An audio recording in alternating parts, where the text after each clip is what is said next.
নিচ্ছি। পারমিশন নিচ্ছি। আমার ভুল হয়েছে, ক্ষমা করে দেন। হ্যালো মাই বিউটিফুল পিপল, কেমন আছো সবাই? আশা করি সবাই অনেক ভালো আছো। তো থাম্বনেল আর ইন্ট্রো দেখে আশা করি তোমরা বুঝে গেছো যে আজকে কিসের উপর ব্লগ হতে চলেছে।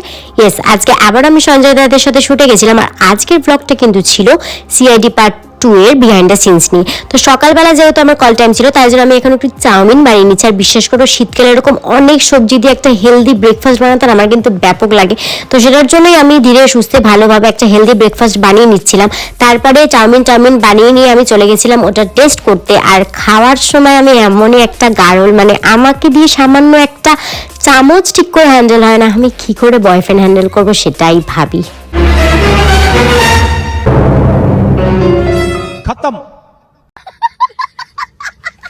যাই হোক, তো এখন টেস্টিং এর পালা। সত্যি বলছি গাইজ, এত সুন্দর হয়েছিল না খেতে, মানে আমি এত সুন্দর রান্না করি, সত্যি আমাকে কেন কেউ নোবেল দেয় না আমি জানি না।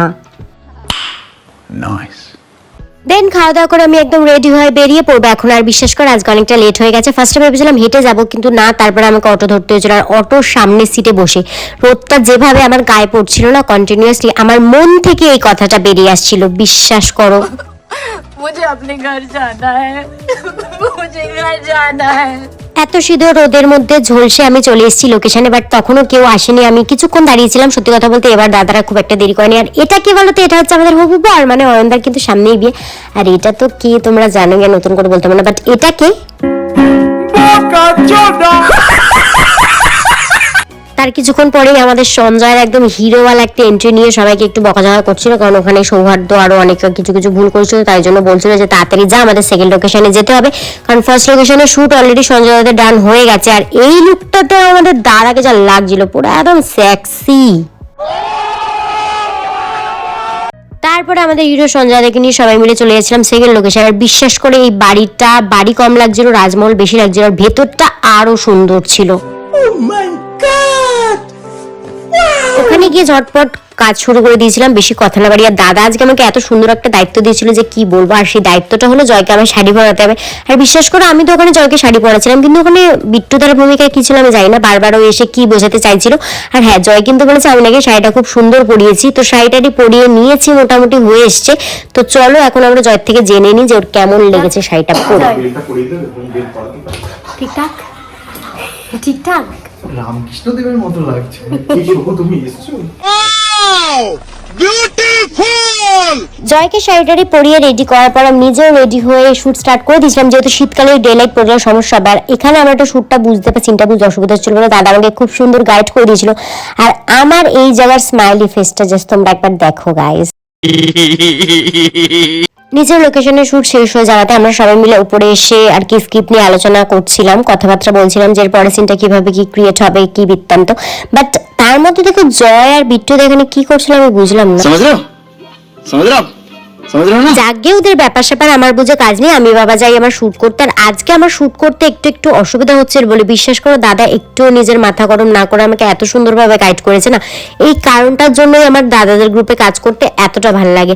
যে কোনো জায়গায় বিনা পয়সায় কাজ করা যায়, কিন্তু সেই মানুষগুলোর প্রত্যেকটা মানুষের ব্যবহার ভালো হতে হয়, ব্যাপারটা বুঝতে হয়, সিচুয়েশনটা বুঝতে হয় যে মানুষটার দ্বারা এরকম কেন হচ্ছে বা কি বৃত্তান্ত। আর এই জায়গাটা একটা হাস্যকর জিনিস ঘটে গেছে, যেটা তোমরা এক্ষুনি শুনতে পাবে।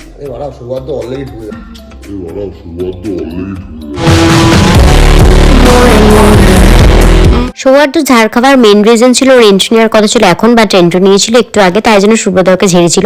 বাট এই গ্রুপের একটা বিশেষত্ব কি জানো, এখানে মানুষকে বকাঝকা করলেও তার থেকে বেশি তাকে বোঝানো হয় এবং ভালোবাসা হয়, কারণ এই গ্রুপে খুব ভালো মনের কয়েকজন মানুষ আছেন। আর সত্যি কথা বলতে সঞ্জয় দাকে আমি সব থেকে বেশি রেসপেক্ট কেন করি বলতো, কারণ মানুষটা কাজটাকে এত ভালোবাসে আর এতটা মন থেকে করে না, জাস্ট সত্যি রেসপেক্টটা ভেতর থেকে আসে দাদার জন্য।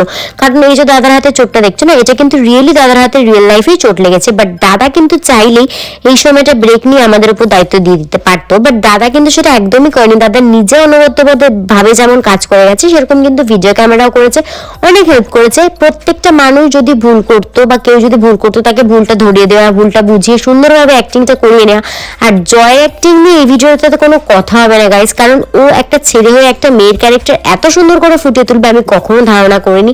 ওখানে গিয়ে আমার কাজ করতে এত কেন ভালো লাগে জানো, কারণ ওখানে না প্রত্যেকটা মানুষের সিচুয়েশন বোঝা হয়, সেটা অ্যাক্টর হোক বা অ্যাক্ট্রেস হোক, মেয়ে বলে আলাদা ফেসিলিটি বা মেয়ে বলে আলাদা সম্মান বা মেয়ে বলে আলাদা হসপিটালিটি, এরকম কিন্তু কোনো ব্যাপার নেই। প্রত্যেকটা মানুষকে বোঝানো হয়, সম্মান দেওয়া হয়। তো কাজের ফাঁকে হাসি ঠাট্টা মজা ইয়ার্কি করতে করতে ফাইনালি কিন্তু আমরা লাস্ট সিনে অলমোস্ট চলে এসেছি। আর হ্যাঁ, ভিডিওটা বেরিয়ে গেছে, যারা যারা ফুল ভিডিও দেখে নিয়েছো আমার অ্যাক্টিং স্কিল সবার কেমন লেগেছে বা আমার পার্টটা কেমন লেগেছে অবশ্যই কিন্তু কমেন্টে জানাতে ভুলো না। আর হ্যাঁ, জয়ের অ্যাক্টিং নিয়ে প্রথমেই বললাম কোনো কথা হবে না।